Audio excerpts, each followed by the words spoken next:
Ang belo ay nakabitin pa rin sa plastik na malapit sa ilaw ng ballroom. Puti, napakakinis, tila naghihintay na takpan ng isang mukha na hindi na kailanman mapapawi ang mga marka na nakaraan. Ang tela ay kumikislap sa ilalim ng chandelier. Maliliit na mga bituin ng kristal na kumikilang sa hangin na may halong amoy ng rosas at ng bayanad na asim ng sesame mula sa kusina sa likod. Si Naomi Hayes ay nakayuko sa ibabaw ng mesa. Mga daliri niyang naglilipat-lipat ng swatches ng seda at satin.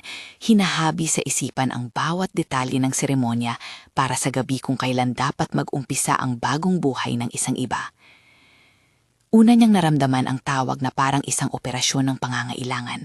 Mataas ang bayad, mahigpit ang diskresyon, at ang pangalan sa kontrata, Lim Woojin, ay parang babala at oportunidad sa parehong oras. Hindi siya takot sa laki ng gawain. Sanay siyang pag-ibayuhin ang sarili sa ilalim ng presyon. Takot siya sa isang bagay na matagal nang nakabaon, ang kilabot na muling masaktan. Ang huling beses na tumingin siya sa altar, iniwan siya.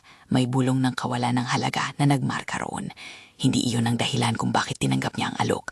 Tinanggap niya dahil may mga utang na kailangang bayaran, dahil may reputasyon na kailangan mabuo muli, at dahil may isang hangganang tinuro ang karera niya. Hindi siya pagbubuklot-buklotin ng takot kailanman. Sa unang pagtingin kay Lim Woojin, malamig siya tulad ng yelo na pininturahan ng ginto. Maliit ang ngiti at mababaw ang ekspresyon, ngulit ang mga mata niya, itim, may tinik ng pag-intindi, ay tumitingin sa kabuuan ng silid, binibilang ang mga kalaban bago pa man sila maging malinaw. Siya ang uri ng lalaki na naaalala ng mga tao sa isang pangungusap, husay, kontrolado, may impluensya. Ngulit sa unang minuto ng kanilang pag-uusap, may kakaibang bagay na pumuka kay Naomi. Hindi ang kapangyarihan kundi ang pagkawalang hiya sa kanyang katahimikan. Isang pagnanasa ng pagtingin na parang sinusuri hindi lamang ang katayuan ng venue, kundi ang kung paano siya gumagalaw sa mundo. Inaasahan namin ang ganitong antas ng gawa, sabi ni Woojin ng walang pag-aalangan.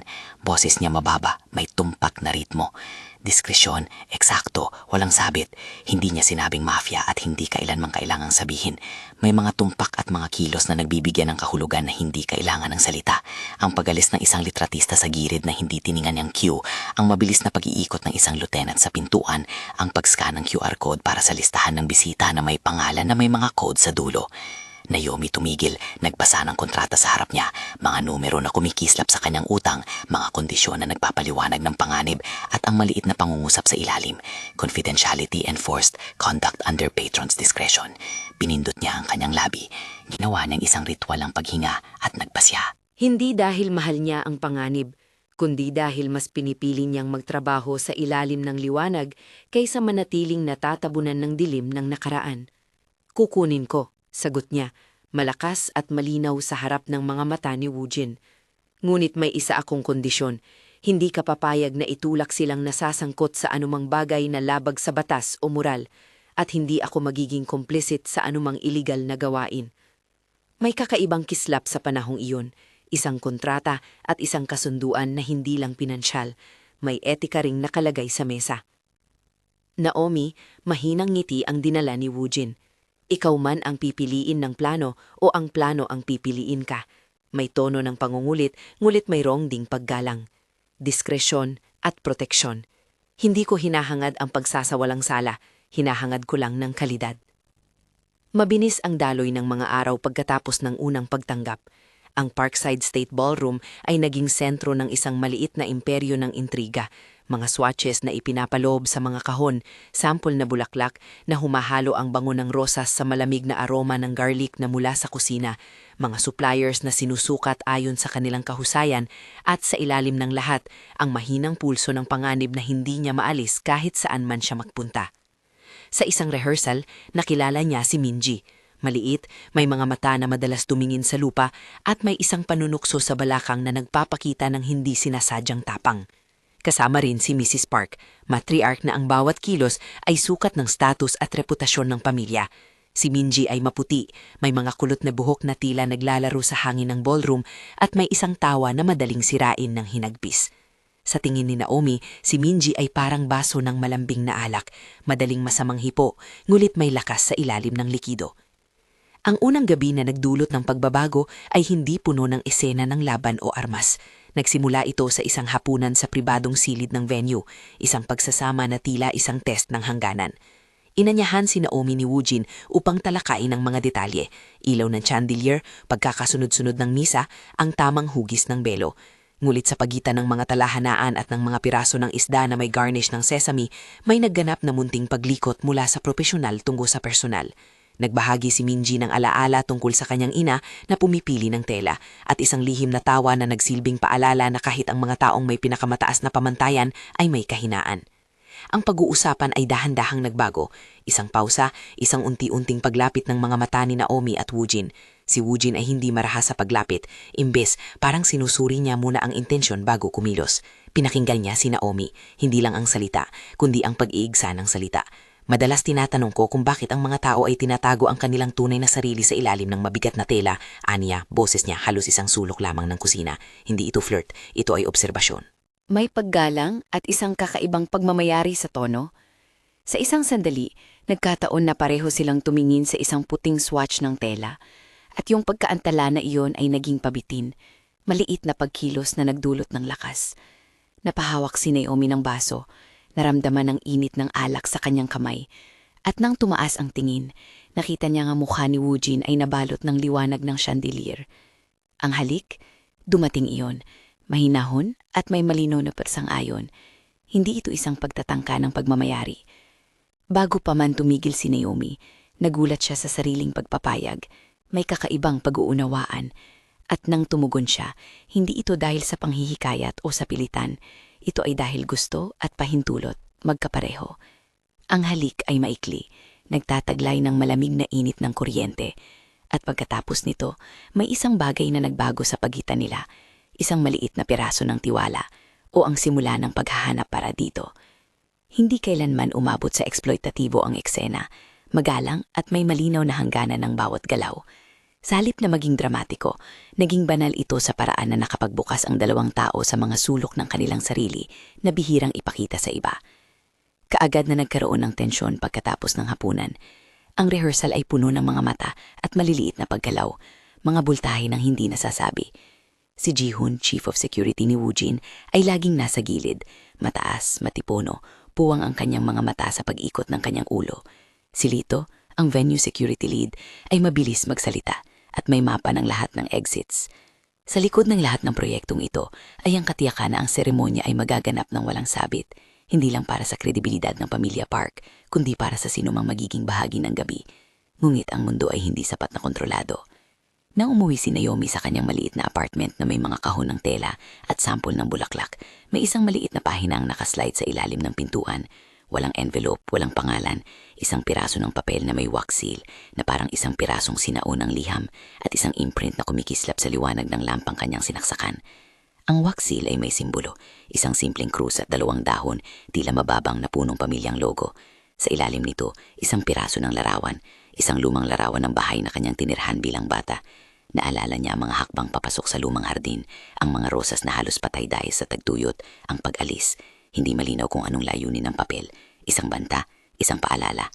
May pangalan na nakasulat sa sulok, South Girl. Ito ang nagpasok ng malamig na simula ng takot, ang gawain ay personal. Mabilis niyang ipakita ang larawan kay Yoonji, ang inside contact na ipinakilala sa kanya ng isang supplier. Yoonji ay maliit, may mapaglarong mata at mabilis na kilos. Nagtrabaho siya bilang house staff at may kakayahang makuha ng impormasyon ng hindi napapansin. Hindi ito isang biro. Sagot ni Yoonji nang nakaupo sila sa isang maliit na cafe sa likod ng venue, ang amoy ng kape at garlic sa hangin. Hindi lang ito sayo, may pattern. Wax seal na iyon, ginagamit ng isang grupo para magpadala ng babala. At sinasamahan ng mga drone sa isang lugar na may security blind spot, may bilyat na ipinapadala kapag kailangan ng takot. Naomi humiga ng malalim at tumingin sa kanyang mga kamay. Hindi na ulit, isang pag-iisip na pumasok ng sandali. Hindi na niya hahayaang maging isang nilalang na naiwan sa altar ng takot. Ngunit ang mga salita ni Yoonji ay naglatag ng isang bagong bakas. Ang tatak ng nakaraan niya ay hindi lang nakalaan sa kanyang alaala. May nagbabangga sa kasalukuyan at ginagamit ito upang manipulahin ang seremonya at posibleng sirain ang reputasyon ng Pamilya Park. Kung mangyari iyon, hindi lang magiging pahiwatig ng takot ang mga media, magiging kawalang bisa at pagkahamak ang resulta. Si Minji, Ang sinisiguro ni Naomi na mapabilang sa ilan pang bagay ay nasa gitna ng lahat. Tumayo si Naomi mula sa mesa. Madilim ang kanyang mga mata, ngulit may liwanag doon. Isang tigas na determinasyon na alam niya mula pa nung unang niyang itinayo ang negosyo.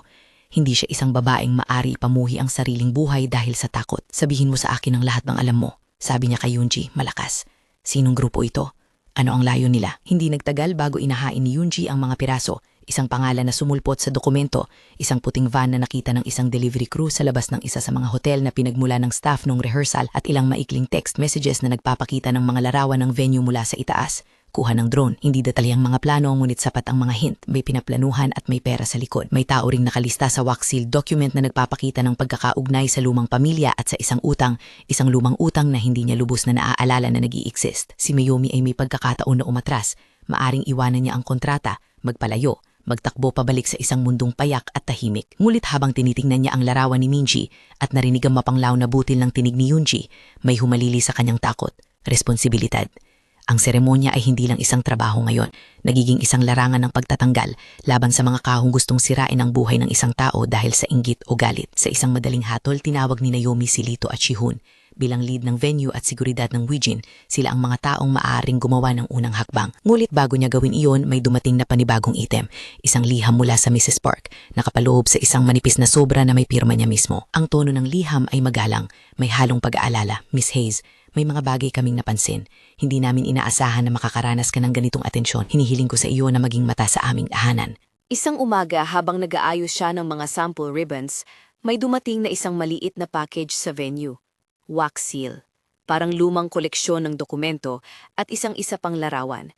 Ito ay kuha ng isang taong nagtatakip ng mukha, nasa harap ng isang puting van na may lisensyang natabunan. Ang litrato ay malinaw at sa likod nito may nakatulis na salita. Alaala. Hindi na ito isang palusot, hindi na ito isang simpleng babala. Ito ay banta. Si Naomi ay tumingala at sa mata niya, nakita niya ang pagbabago sa pag-uugali ni Woojin nang makabasa siya ng mga bagay sa kanyang mga pahina. Hindi na siya malamig lamang. May maliit na paggalaw sa kanyang mga labi. Isang kakaibang pagkasabik na parang nagdesisyon ang isang tao na protektahan ang hindi niya inaasahan. Ang mga kalakaran ng kapangyarihan ay nagbago. Nagsisimula ang isang laro kung saan ang bawat galaw ay may kahulugan. Protektahan ang seremonya, protektahan ang reputasyon, at higit sa lahat, protektahan ang puso. Sa isang rehearsal na puno ng ilaw at mga bulaklak, habang ang mga tunog ng instrumento ay bumababa at ang mga tao ay naguunat ng mga damit at nag-aayos ng mga may suot na swatches, isang maliit na sulyap ang ginawa ni Woojin pabalik kay Naomi. Hindi bilang patron, ngunit bilang taong may malalim na pagnanais na siguraduhin na ang taong ito ay hindi lang isang contract clause. At sa sandaling iyon, may isang pirasong pagbabago sa pagitan nila na hindi pa ganap na nabubuo, ngunit giganting nagmumungkahi. Hindi lamang siya isang tagapag-ayos ng kasal. Siya ay isang tao na may nakaraan at ang nakaraan na iyon ay may kalakip na banta. Ngunit ang panganib ay hindi maghihintay habang sila ay nag-iisip. Ang puting van ay naobserbahan na naman sa labas ng parke ni Lito, isang sasakyan na tila permanenteng nakaistasyon sa mga gilid kung kailan may malalaking kaganapan. Sa itaas, may bata sa isang rooftop na nagdudulot ng kakaibang liwanag, isang drone, maliit na hum. Isang pag-aalala na may mga mata ang nagmamasid sa bawat himay-may ng gabi. Naomi huminga ng malalim. Hindi siya nag-iisa sa sandaling iyon. May mga kamay na humawag sa lista ng bisita, may mga mata na nagbabantay. Ngunit alam niya na may isang bagay na mas malalim kaysa sa simpleng seguridad. May nagtatangkan iugnay ang kanyang nakaraan sa kasalukuyan para sirain ang isang gabi na hindi naman dapat maging mapait. Kung magbibigay siya, hindi lang ito magiging pagkawala ng trabaho. Ito ay pagtalikod sa isang babae na nangangailangan ng isang simula. Sa gilid ng rehearsal, habang ang mga kandila ay naglalagabab at ang mga rosas ay nakapwisto sa kanilang mga lalagyan, tumigil si Naomi at tumingin sa balay ng ilaw sa belo. Ang tela ay nagiging manipis sa pagitan ng dalawang mundo, ang isa kung saan siya ay ligtas at may trabaho, at ang isa kung saan siya ay luluwalhin na pinapahiya o pinipilit. Pinili niyang hindi magpatalo. Gagawa tayo ng isang desisyon ngayon, sabi niya. Napakaliit na bulong, ngulit napakalakas ang dibdib. Hindi natin hahayaan na ang takot ang magdikta ng gabi na ito. Hindi para kay Minji at hindi rin para sa akin. Walang sagot agad. May lamang pagtingin mula kay Jihun, mula kay Lito, at mula kay Woojin. Ang mga mata nila ay nagtataglay ng isang parehong pag-unawa. May isang plano na kailangang gawin, hindi pagsalakay ng karahasan, kundi paghahanda, pag-iingat at pagsisiwert sa tamang sandali. Ngunit bago pa man masimulan ng buong grupo ang kanilang mga hakbang, isang bagong mensahe ang dumating sa telepono ni Minji. Isang screenshot ng isang lumang artikulo tungkol sa isang pamilya mula sa Timog, may pangalan na kahawig ng isang pangalan mula sa larawan ni Naomi, at sa ilalim nito, isang maliit na caption, "Hindi siya karapat-dapat." Para sa unang pagkakataon, hindi lang siya ang tumayo laban sa ipinamamalas ng mundo. May isang tao na tahimik na nagbukas ng pinto. Si Woojin ay humakbang pasulong, hindi pinitilit, hindi nagmamando. Pinilo niya ang tela ng belo na hawak ni Naomi at dahan-dahang inilagay sa mesa. Hindi ito isang malakas na deklarasyon, ito ay isang maliit na kilos na pinatunayan ang presensya at pagpili ng isang tao. Sa harap ng ilaw ng chandelier, ang dalawang tao, ang babae na may likas na sugat at ang lalaki na may malamig na pagkakilala ay nagkaroon ng sandali. Hindi pa tapos ang laban. Hindi pa rin malinaw ang mastermind. Ngulit may isang bagay na lantarang nagbago. Ang laro ay hindi na lang tungkol sa kasal ng isang iba. Ito ay tungkol sa kung sino ang kontrol sa kung paano isusulat ang dulo ng mga tao sa kanilang sariling kwento. Ang mga piraso ay nagsisimulang mag-ayos. Wax seal, white van, drone, ang larawan ng lumang bahay. Ngulit hindi pa malinaw kung sino ang magwawagi. At habang ang oras ay papalapit sa rehearsal at sa gabi ng seremonya, isang maliit na tanong ang patuloy na umuulit sa isip ni Naomi. Sino ba talaga ang nag-aakala na hindi siya karapat-dapat? At sino ang talagang may karapatan na maghusga?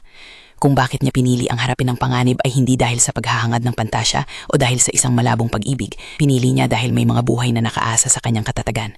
At sa sandaling iyon, ang belo na dating humahadlang sa mukha niya ay naging tanda ng isang panata, hindi para itago ang sarili, kundi para ipakita na siya ay sasagupa sa anumang hahadlang. Ngunit sa labas ng mga ilaw at musika, may boses na malabo na pumapailan lang sa hangin, isang text message mula sa isang numero na hindi kilala, isang larawan ng Minji sa rehearsal at isang mensahe, alisin ang planner o mawawala ang gabi. Ang pulso ni Naomi ay tumibok ng matindi. Kung siya ay aalis, may taong mawawalan. Kung siya ay mananatili, may panganib na tataas. Ngunit may isa pa ring bagay na hindi niya inaasahan. Ang paraan na si Woojin ay lumapit sa kanya sa sandaling iyon, hindi bilang amo na naguutos, kundi bilang isang tao na unang beses na tumayo at sinabing tahimik at malinaw, "Hindi ko hahayaang may saktan kayo." Ang mga salita ay simple, ngunit may bigat. Hindi ito perpekto at hindi rin ito isang kapalit sa kanyang mga sugat. Ngunit ito ay simula ng isang bagay na hindi niya inaasahan. Ang malamig na leader ay nagsisimulang matunaw. Ang mga ilaw ay kumikilang ng mas maliwanag sa rehearsal. May pag-ikot ng mga mandiriga sa mga gilid ng venue, hindi may mga armas, kundi mga kamera, mga tao na may kanya-kanyang posisyon at katahimikan. At sa likod ng bawat piraso, ang wax seal, ang puting van, ang drone, ay isang tanong na hindi pa nasasagot. Sino ang gagamit ng nakaraan para sirain ang kasalukuyang pag-asa? Naomi ay naglakad palabas ng rehearsal, hawak ang belo at huminga sa malamig na gabi. Sa kalawakan, may isang maliit na puting ilaw na umiikot, isang drone na parabang sumusunod sa kanya ng bahagya. Hindi niya ito pinansin, ngulit alam niya na ang gabing iyon ay magdadala ng kasunod na hakbang. Kailangang magplano, kailangang protektahan, kailangang humarap. Hindi pa tapos ang kwento, ngulit ang unang paglipat ay nagawa na. Isang babae na tinawag na hindi karapat-dapat ay tumayo, nag-organisa at nag-ukit ng kanyang desisyon. At sa isang sulok, may isang lalaki na hindi na malamig na ganun na lanang. May mga pira-pirasong lihim na nagliliwanag kapag siya ay tumitingin kay Naomi. Ang laro ay nagsisimula. Mga prisma ng ilaw mula sa chandelier ay naglalaro sa belo, at sa bawat pag-ilaw, isang bagong posibilidad ang sumisilip. Ang ilaw ng chandelier ay naglalaro sa malamlam na ulap ng gabi. Sa likod ng venue, ang mga van at delivery trucks ay nagiging animo. Sa itaas, ang drone ay patuloy na umiikot, parang isang maliit na mata na walang pagod. Umasa si Naomi na ang gabing iyon ay magiging gabing natapos lang sa trabaho. Isang gabi ng disiplina, ng profesional na pagtatapos. Ngulit ang bawat pulso ng drone ay nagpapahiwatig ng iba. May humahawak sa mga hibla ng kasaysayan niya. Sinusubukang hilahin ang lahat ng lumang sugat palabas. Bumalik siya sa maliit na silip kung saan nakalatag ang mga swatches. Hinawakan niya ang belo, pinisil ang tela hanggang bahagyang kumunot ang mga daliri niya. Sa loob ng sandaling iyon, may isang panibagong determinasyon na pumasok sa kanya. Hindi simpleng pagnais na tapusin ang trabaho, kundi isang malalim na panata na hindi na siya papayag na maging biktima. Tumayo siya, naglakad palabas, at nakita ang mukha ni Woojin sa malubo nitong liwanag. Hindi nakatitig, ngulit nakatingin. Magpaplano tayong mabuti. Mahinang sabi ni Woojin. At ang tono niya ngayon ay hindi distansya. May kasamang pag-aalala. Isang bagay na nagpabago ng paraan ng kanyang paghinga. Naomi tumitig sa kanya. Ang mga salita ay simple, pero may bigat na hindi masusukat. Sa kabila ng pagkakaalam na may kapangyarihan siyang hawak, hindi niya hinayaan na siya ang pilitin. Naramdaman niya ang respeto sa paraan ng paglapit ni Woojin, hindi pag-aangkin, kundi alagad na nag-aalay ng kanyang mapagkakatiwalaang proteksyon. Ito ang maliit na pagkakaiba na nagmumula sa mga taong may kapangyarihan na may pakiramdam ng responsibilidad. Kung ang iyong puso ay kumakapit sa tensyon, kung nais mong malaman kung alin ang pipiliin ni Naomi, proteksyon o pag-ibig, manatili kasama namin. Kung sa tingin mo ay may kilig sa mga eksenang ito, mag-subscribe o mag-iwan ng komento. Sasagutin namin ang mga tanong sa susunod na kabanata. Mabilis na napuno ang ilang araw ng masinsinang paghahanda. Ang plano ay hindi isang sabog ng aksyon. Ito ay isang sinayay na balay ng ingat. Nag-recruit sila ng maliit na legal team, isang abogado na kilala sa paghawak ng defamation cases at isang investigator na may sariling koneksyon sa pulisya. Si Ji-hoon ay nag-coordinate ng mga shifts. Si Lito, kasama ang kanyang mga tao, ay nag-set up ng physical checkpoints at modified entry passes.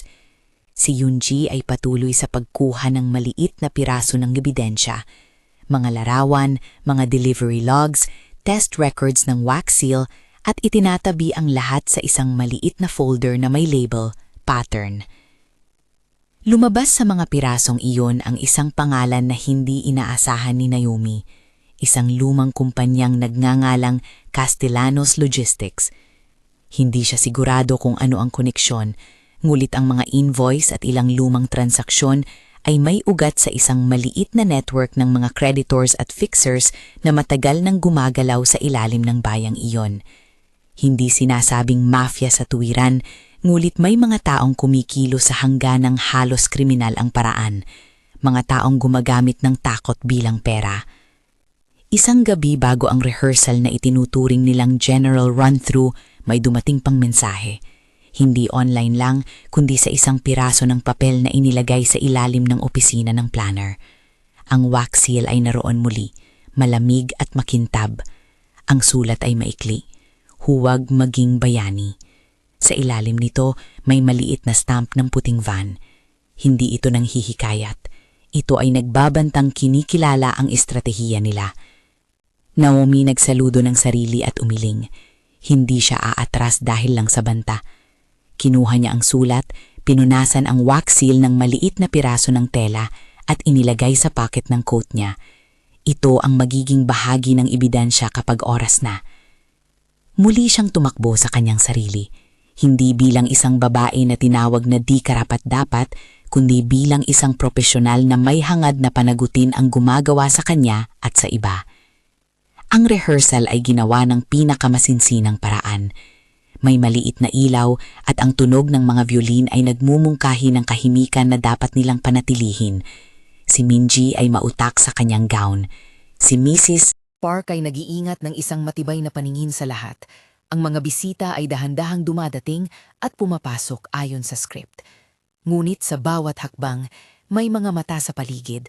Isang van sa may kanto, isang driver na nag-aabang. Hindi nila pa ito magagamot ng kaagad, ngulit bawat pagtingin ni Naomi ay may kalkulasyon, ilang hakbang bago siya umaksyon, saan maaring lumabas ang drone at sino ang pinakamasilaw na target. Tumulak ang dokumentado ng Yoonji, isang lumang litrato ng isang lalaki na may hawak na envelope sa labas ng lumang bahay ni Naomi, isang piktura na lumang-luma, parang di inisip na ito ay muling sisilip sa kasalukuyan. May selyo, may pangalan na pinaluloob. Konektado ito sa isang lokal na fixer na kilala bilang Santos, sabi ni Yoonji ng mababa. Hindi siya ang mastermind, pero siya ang naglilink sa mga orders. Nagbakasakali si Naomi sa pangalan. Narinig niya iyon noon, isang pangalan na bahagi ng kanyang masalimuot na talambuhay. Maaring isang utang o isang pangako ng kahirapan na tumawid sa panahon niya. Hindi iyon maliwanag, Mulit sapat ang mga palatandaan upang maramdaman niyang umaatras ang lupa sa ilalim niya. Hindi siya aalis. Ang isang linggo bago ang wedding day, may nangyari. Sa gitna ng gabi, isang puting van ay tumigil malapit sa main entrance ng venue. May 2 lalaki sa loob, nagmamasid. May isang drone na malapit na dahan-dahang bumababa. Sunusukat ang lahat. Ngunit kasabay ng kanilang mga kilos, may isang maliit na pangkat na nagmamasid sa kanila. Hindi pulis, ngunit mga security operatives na pinadala ni Eugene. Sumunod sila sa kanilang paggalaw. Sunod-sunod, nagtago sa mga anino, nagtala ng plaka at nagkuha ng mga larawan. Maliitan itong grupo. Aniya na tinanong ni Jihun sa isang maliit na radyo. Pero may backers sila. Tinitingnan ko kung sino ang tumatawag. Ang pag-usig sa puting van ay hindi simpleng pag-aaresto sa 2 hindi kilalang tao. Ito ay piraso ng isang puzzle. Tinukoy ng mga operatives na ang mga papeles at ang mga orders ay dumaloy mula sa isang maliit na kumpanyang nagngangalang Castellanos, ang parehong pangalan na lumabas sa mga invoice na hawak ni Yunji. May koneksyon sa fixer na Santos at isang koleksyon ng mga shell companies na gumagawa ng wage laundering at mga blackmail operations. Hindi eksaktong mafia, ngunit isang estruktura na gumagamit ng takot bilang negosyo. Sa gabing yun, nang bumalik si Naomi sa venue matapos tumingin ng ilang test lights, nakita niya si Eugene sa maliit na balkonahe, nakatitig sa layo. Hindi siya lumapit agad. May paggalang siyang ibinigay sa spasyo niya. Mulit nang makatayo siya sa tabi niya, may naramdaman siyang kakaibang tahimik, hindi malamig, kundi isang pigil na pagtatapat. May mga taong nagsasabing ako ang nagbabantay dahil interes. Mababa niyang sambit. Hindi ito nagtatanong. Ito ay pag-amin ng posibilidad. Naomi tumingin kay Eugene. Sa isang iglap, nakita niyang hindi lang ang lalaki sa titulo at kontrata. Nakita niya isang tao na may sariling takot at sariling kalooban. Hindi ko hinahanap ang pagiging pinoprotektahan, sagot niya ng diretso. Pero hindi ko rin hahayaang masira ang gabi ng isang babae dahil sa nakaraan ng isa pa. Ito ay hindi tungkol sa iyo. Ito ay tungkol sa kung sino ang handang tumayo. Eugene tumingin sa kanya ng mas tagal kaysa dati. May kapaitan na hindi na natatago. Ang katotohanang palaging may halaga ang reputasyon sa mundo niya. At pag-aasawa, posisyon at mga kilos ay may malalim na implikasyon. Ngunit sa sandaling iyon, may nangyaring maliit na liko sa kanya. Isang pagtilaok na parang bagay na hindi inaasahan. Mabuti, siya lamang ang nagsabi. Gawin natin ang maayos. Lumapit si Naomi at hindi nagdahilan sa katahimikan. Siya ang nag-organize ng mga tao, piminid ang mga schedule, at tiningnan ang bawat pinasok na bisita. Ngulit kung may isang bagay na hindi niya inasahang maramdaman, iyon ang pag-init na dahan-dahang bumabalot sa pagitan nila ni Eugene. Hindi ang flash na pagmamahal, kundi ang kalawakan ng tiwala na nagsisimula. Ang problema ay hindi natatapos sa paghahanda. Sa ilang mga araw ng kasunod, may mga bagong dokumento na ipinadala sa office ng park. Mga lumang artikulo na sinambit ang isang pangalan na tila kahawig sa pangalang nakapalao sa lumang larawan ng bahay ni Naomi. May mga screenshots na mga text messages na may mga pangungutya at insulto. May isang bagong wax-sealed envelope na nagpapakita ng larawan na kuha mula sa isang liyong na photographer na tila sinusundan ang bawat paggalaw ni Minji. Ang intensyon ay malinaw, sirain ang reputasyon at pilitin ang pamilya na kanselahan ang kasal. Ngunit sa bawat dokumento ay may reaksyon din. Ang legal team ay nag-file ng 5 cease and desist letters at isang tahimik na liham sa lokal na pulisya ukol sa tentative blackmail. Ang investigator ay nagbigay ng listahan ng mga pangalan at lumang record na nagturo sa isang mas malaking organisasyon sa likod ng Castellanos. Isang network na gumamit ng anonymous drop-offs at shell accounts para magpasok ng pananakot sa buhay ng iba. Sa kalagitnaan ng lahat ng ito, naisakatuparan ni Naomi ang kanyang sariling taktika. Isang desisyon na personal at radikal. Hindi siya nagmamadali. Pinag-isipan niya ang bawat kahihinaan. Alam niyang isang kasal, lalo na sa ganitong uri ng mundo, ay hindi biro. Ngunit nakita niya kung paano ang banta ay ginagamit bilang sandata upang sirain ang isang babae at ilagay ang kontrol sa kamay ng iba. Kung may isang paraan upang iligtas ang isang tao, bakit hindi niya isaalang-alang ang lahat? Isang gabi, nagpa siya si Naomi at Eugene na magkaroon ng mahabang pag-uusapan. Hindi sa opisina, hindi sa loob ng ballroom, kundi sa maliit na rooftop garden ng venue kung kaan ang hangin ay nagdadala ng amoy ng rosas at tinik. Dito, Tahimik na kinuwento ni Naomi ang mga sandali ng kanyang nakaraan. Ang lumang bahay, ang maliliit na utang, at ang pag-alis sa altar na nag-iwan ng marka. Hindi ito isang eksena ng paghihikbi.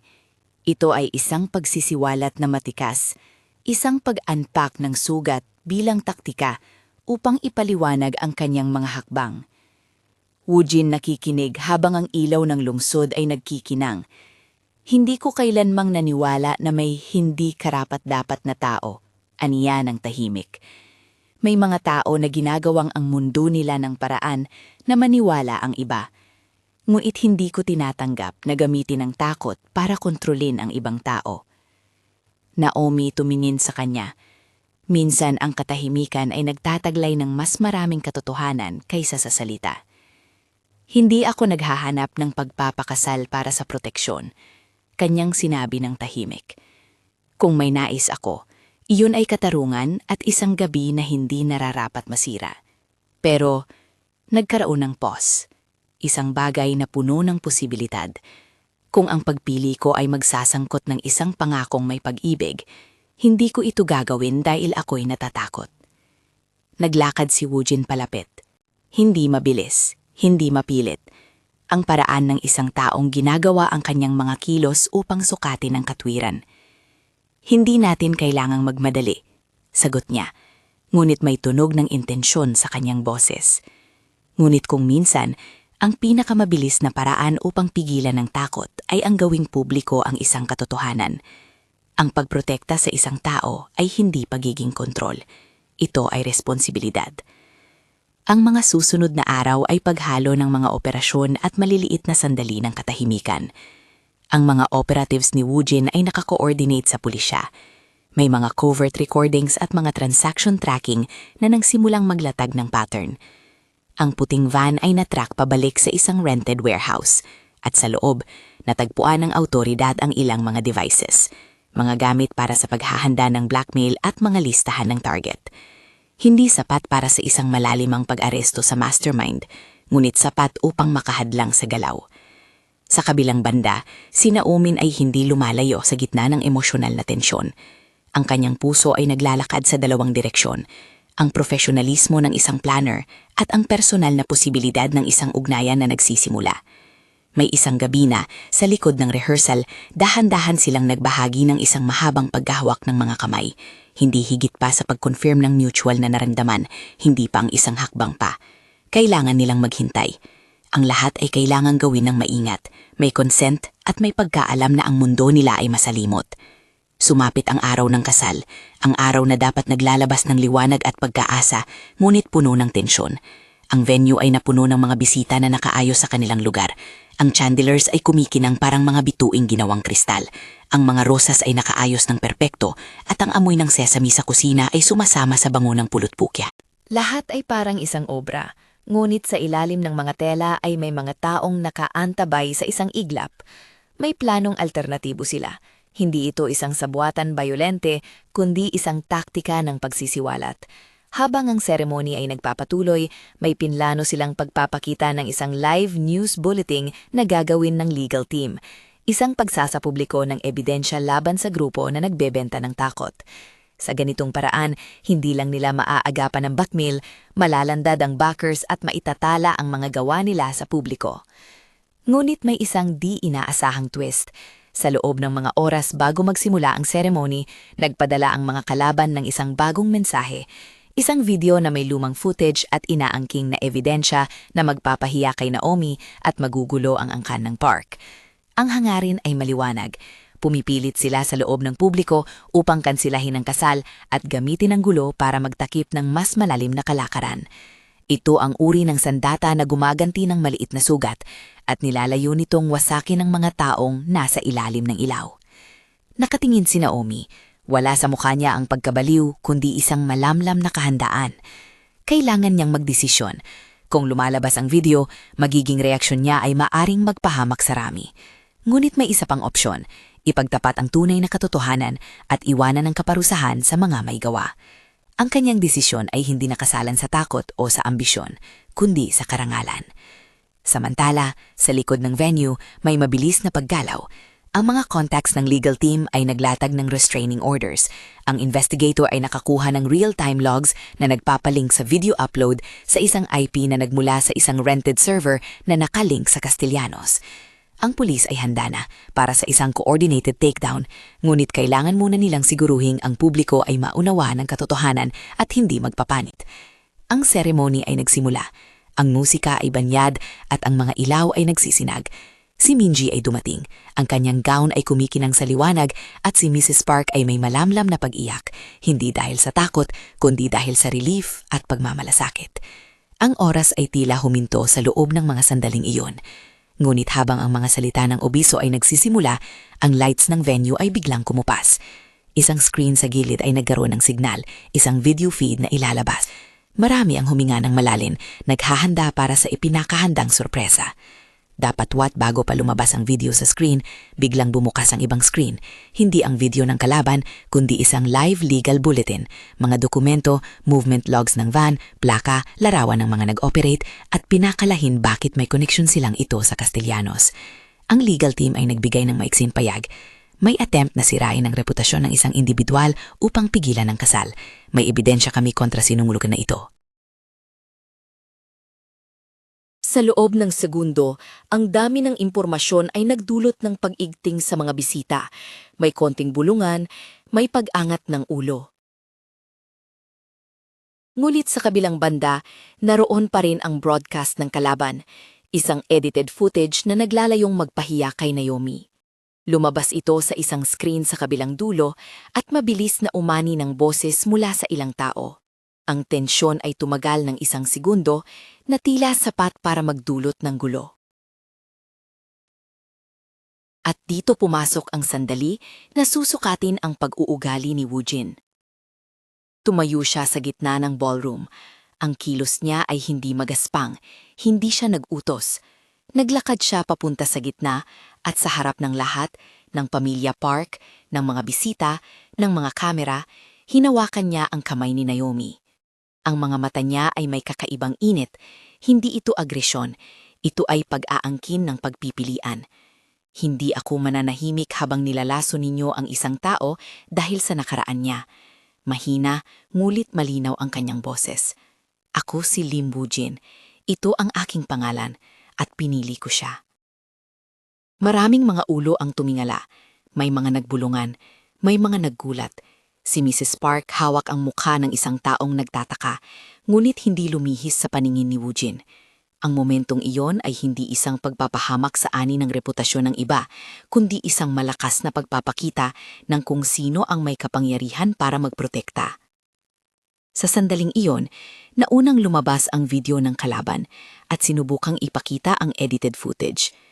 Ngulit dahil nauna ang legal na paglalabas ng ebidensya at may mga coordinated agents sa lugar, ang edited footage ay agad na tinakpan ng bagong, mas malinaw na katotohanan.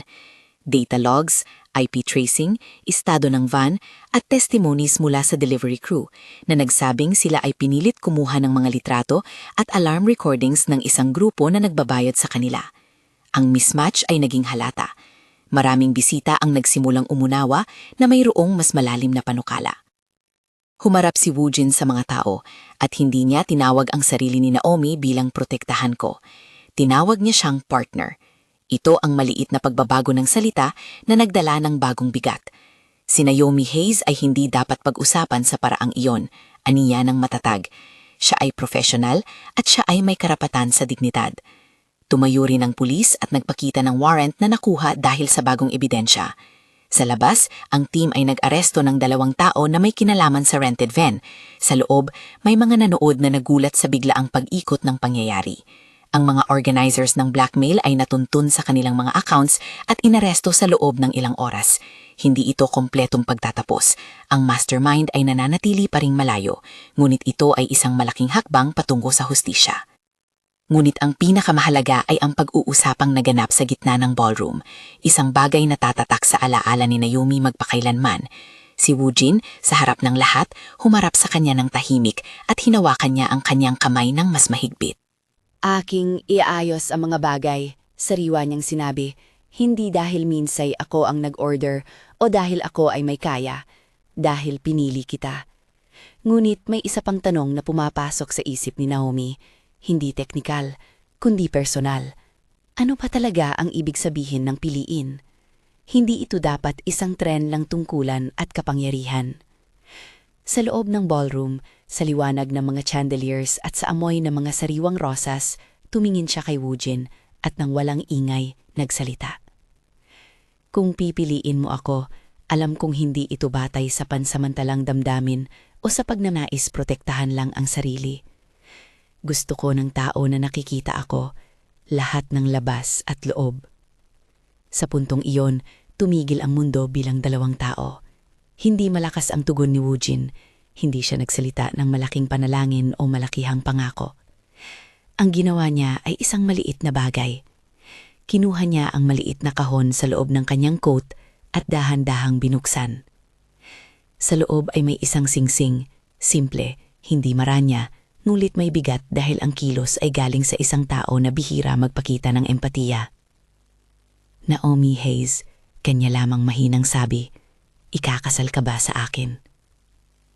Tahimik ang ballroom. Ang tunog ng musika ay nahinto sa loob ng isang sandali. Hindi ito theatrics, hindi ito isang pag-aagaw na ginawa ng isa para lumakas ang kanyang posisyon. Ito ay tanong na may dalisay na intensyon, isang pagsuway sa mundong gustong ipilit ang pasisya dahil sa takot.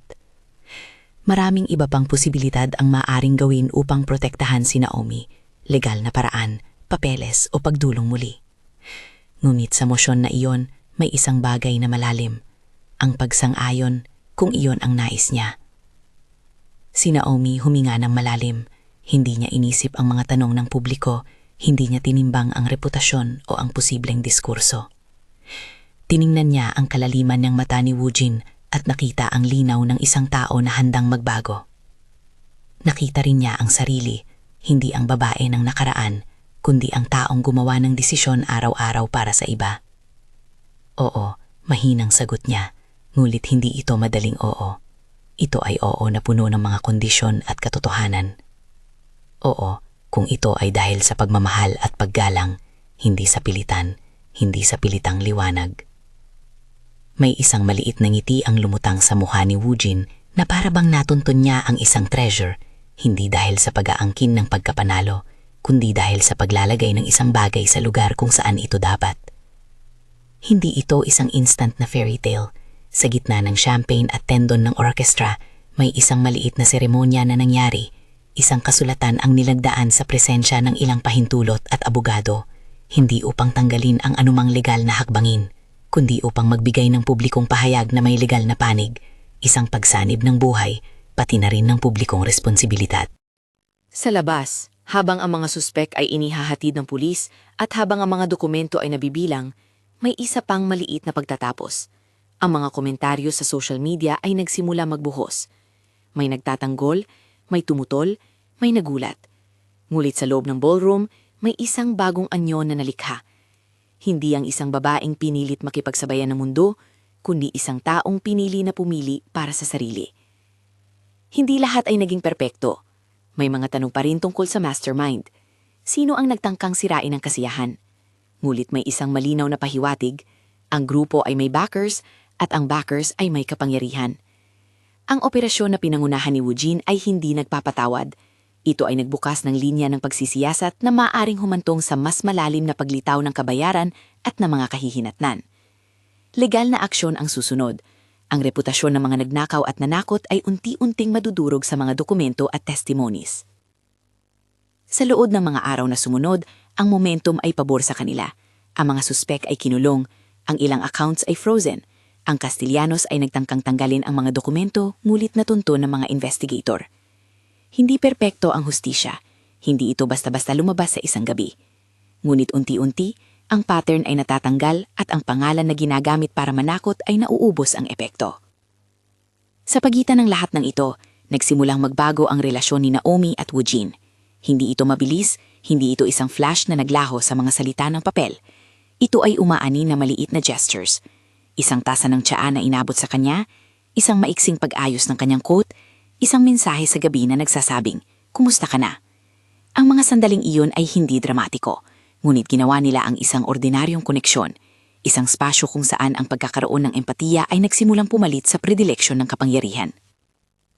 May pagkakataong nagkaroon sila ng maikling gabi na unang naglakad sa tabi ng ilog pagkatapos ng isa pang hearing. Naglakad sila nang hindi nagsasalita ng marami. Ang hangin ay malamig at may bahagyang aroma ng sesame mula sa malapit na stall. Sa isang maliit na bench, tumigil sila at nagbahagi ng isang tahimik na pag-ihi. Hindi dramatiko, hindi magarbo, isang ordinaryong sandali ng dalawang taong piniling magtiwala. Ngulit kahit sa malaordinaryong sandali, may mga bakas ng mundo nila. Ang mga kameras na minsang sumusubaybay, ang mga taong may mapanghusgang mata, ang hindi natapos na gawa ng mga naghihintay ng pagkakataon. Hindi nila ito tinatanggal, sinasalubong nila ito. At sa gitna ng mga pangyayaring iyon, si Naomi ay tumitinig hindi bilang isang babae na naon ay tawag ng di karapat-dapat, kundi bilang isang individual na kumikilos, pumipili at nagmamahal. Ang kasal na kanilang pinagtibay ay hindi basta-basta nagtapos sa isang gabi. Naging simbolo ito ng resistensya. Ang veil na dati ay pangtakip ay naging simbolo ng panibagong simula. Hindi dahil ipinakitang malinis ang bawat bagay, kundi dahil pinili nilang harapin ang mundo ng magkasama. Sa mga linggo at buwan na sinundan, unti-unting nabuo ang legal cases laban sa mga networks ng takot. May ilang key players na na-expose at napatawan ng mga kaso. Hindi lahat ay mabilis natapos, ngulit may malinaw na mensahe. Ang ginagawa ng mga gumamit ng takot at ng nakaraan para puminsala sa iba ay may kaparusahan.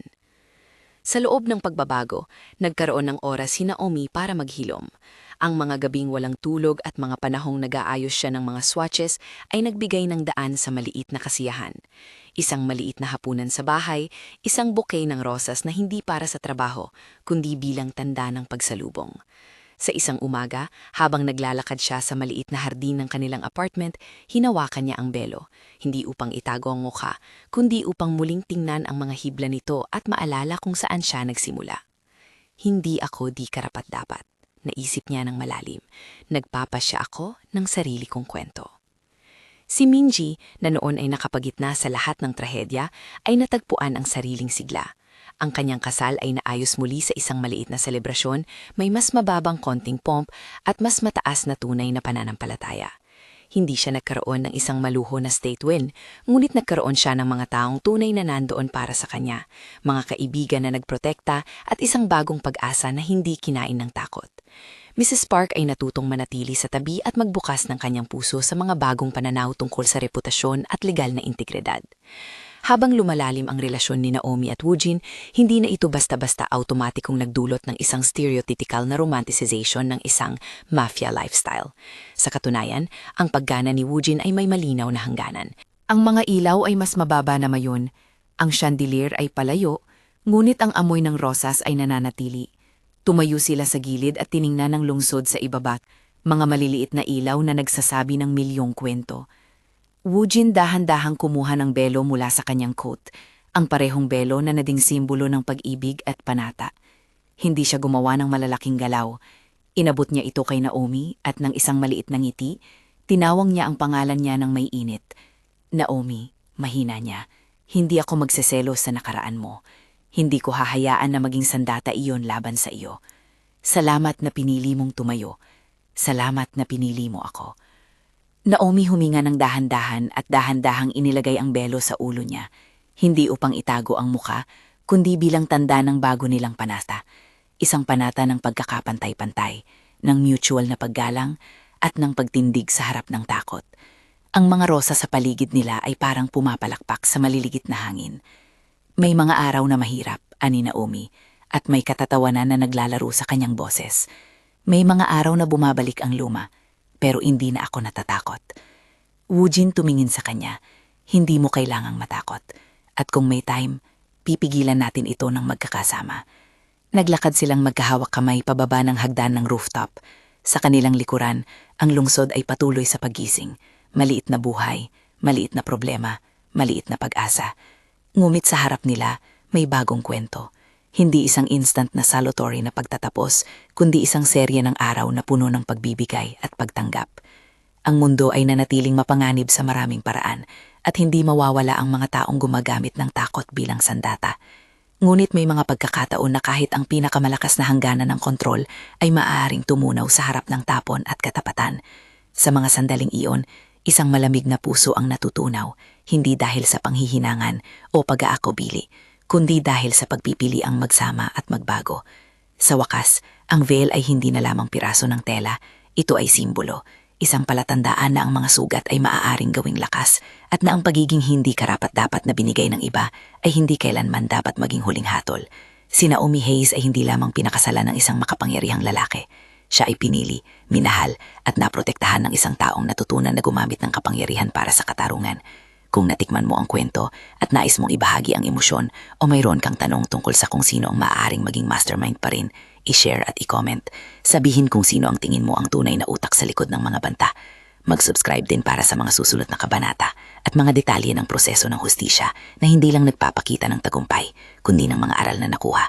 Ang gabi ay nagtatapos sa isang maliit na imahe, ang veil, ngayong nakalagay sa isang maliit na kahon sa kanilang mesa, kasama ang ilang swatches na hindi lang tinutukoy ang tela, kundi ang mga pagkakataon.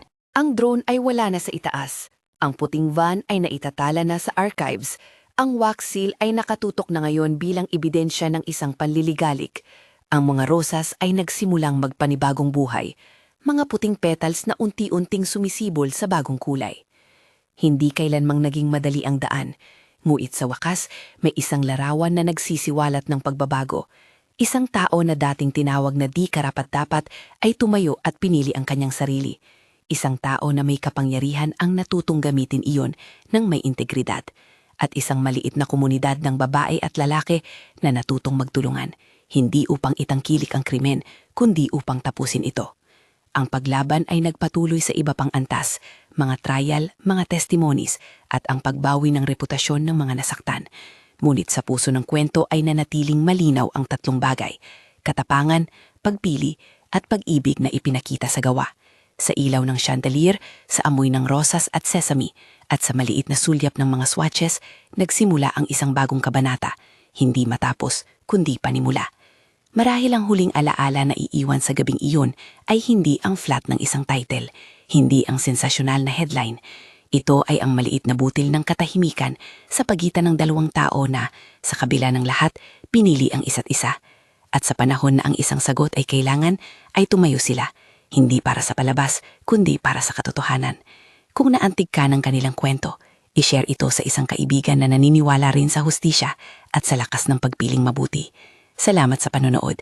Magbalik kayo kung gusto ninyo ng mas malalim na pagtalakay sa mga legal na proseso at sa buhay ni Naomi at Eugene pagkatapos ng mga pangyayaring ito.